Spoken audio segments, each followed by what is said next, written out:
When the tall ships of the First Fleet dropped anchor in 1788, they didn't arrive in an empty land. They didn't discover a vacant continent waiting to be claimed. They arrived in someone else's home. For tens of thousands of years, the land around what would become Sydney Harbour had been home to the Yarrin people. It was their life, their law, their spirit. And the arrival of these strange, pale ghosts in their floating mountains marked the beginning of a story, not of discovery, but of a profound, tragic, and deeply human collision of two worlds that couldn't possibly understand each other. This is the story of what happened when the world's oldest living culture came face to face with the desperate outcasts of a new global empire. Picture the scene. On board the ships, our convict, Thomas, is sick, weary, and bewildered. He looks out at this alien shore, the strange twisted gum trees, the dazzling, harsh light, the unnerving silence of the bush. To him, it's a terrifying, empty wilderness, the place he has been sent to as punishment. But on that same shore, a warrior of the Gadigal clan, a man we'll call Yarrin, is watching. He sees the massive Nawi, canoes, glide into his harbour. Without the sound of paddles, he sees pale-skinned beings, wrapped in strange, colourful coverings, moving about their decks. To him, this land isn't empty. It's everything. Every rock, every stream, every tree has a name, a story, a purpose. This isn't wilderness. It's his home. The first interactions were a mix of curiosity, confusion, and fear. Governor Philip, the man in charge, had his orders from London, establish friendly relations with the natives. He would walk among them, unarmed, trying to offer gifts. The Yarrin, in turn, were cautious. They were fascinated by the metal axes and colourful beads, but they were also wary. These newcomers didn't seem to understand the rules. They would fish in sacred coves, clear land without asking, and, most bizarrely of all, they started putting up fences. You have to wonder what the Yarrin thought, watching these strangers build fences. The very idea of owning a piece of the land, of cutting it up and saying, "This is mine," was as alien to them as the land was to the convicts. For the Yarrin, the land owned them, not the other way around. The convicts, the men and women like Thomas and Eleanor, were at the very bottom of the British hierarchy. But here, they were on the front line of this cultural collision. They were the ones sent out in work gangs to cut down trees and clear land for farming. They were the ones who came face to face with Yarrin and his people during their daily lives. Sometimes these interactions were peaceful. A convict might share a bit of his meager ration of bread. An Yarrin man might show him where to find clean water.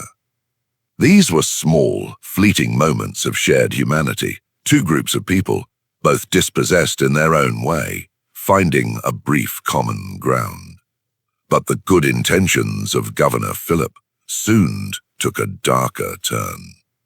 Frustrated by the Yarrin's refusal to come and live among the settlers, he made a fateful decision. He ordered the kidnapping of a man named Arabanu, and later the famous Benelong. Philip's idea was to bring them into the settlement, teach them English, and use them as intermediaries to understand and negotiate with the clans. Imagine the terror and confusion of being kidnapped from your home, ambushed and dragged into a world of strange noises, strange food, and even stranger customs. For Philip, it was a well-intentioned, if clumsy, experiment in diplomacy. For the Yarrin, it was an act of war. And then, just as a fragile, tense relationship was beginning to form, an invisible killer arrived. In 1789, a devastating epidemic of smallpox swept through the indigenous population around Sydney Harbour. The convicts, having grown up in the crowded, disease-ridden cities of Britain, had some measure of immunity. The IA had none. The disease was catastrophic. It wiped out entire clans. Some estimates say more than half the indigenous population of the area died within a year. The convicts, in their huts and barracks, would hear the sounds of wailing from the bush as families mourned their dead. They would find bodies in caves and by the water's edge. It was a horror that changed everything.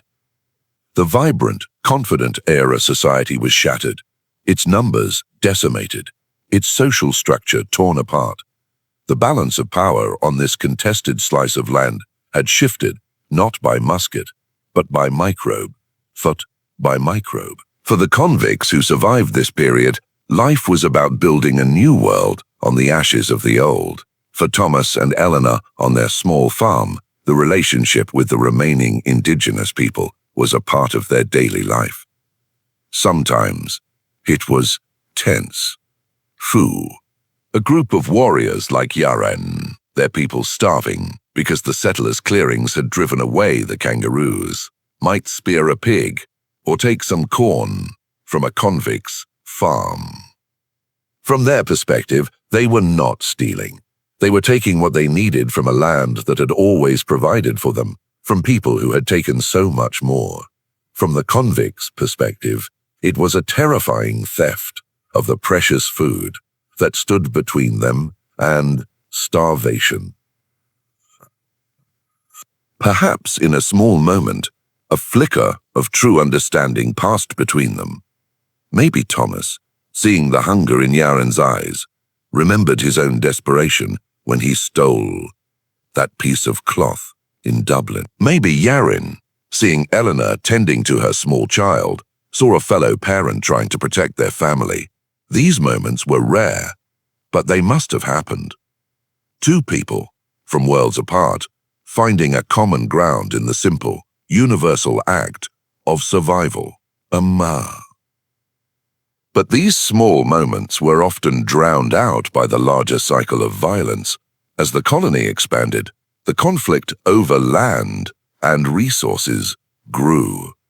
After Governor Philip was famously speared in the shoulder at Manly Cove by a warrior named Willimering, the official policy of friendship was replaced by one of punishment.